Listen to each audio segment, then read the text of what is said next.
আসসালামু আলাইকুম সবাইকে অসংখ্য ধন্যবাদ। অনেক দিন পরে আসলে ভিডিওতে আসলাম।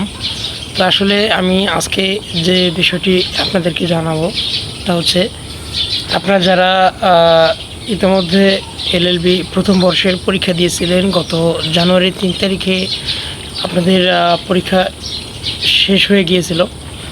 তো অনেকেই হয়তো প্রহর গুনছেন যে আসলে কবে ফলাফল দেবে। আমিও আসলে ফলাফল প্রত্যাশী।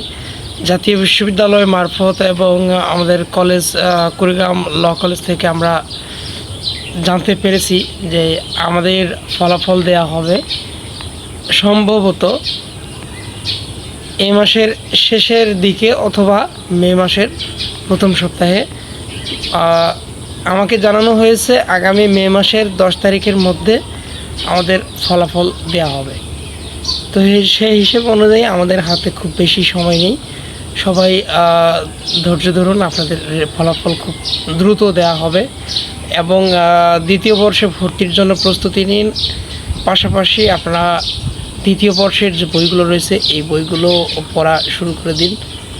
তো এই কথাটা বলার জন্যই আমি আসলে ভিডিওতে আসছিলাম যে আপনাদের ফলাফল খুব শীঘ্রই দেওয়া হবে। আগামী 10ই মের মধ্যে আপনাদের ফলাফল দেওয়া হবে। এলএলবি প্রথম বর্ষের ফলাফল হবে আগামী 10ই মের মধ্যে। তো সবাই ভালো থাকবেন, সুস্থ থাকবেন। আল্লাহ হাফেজ।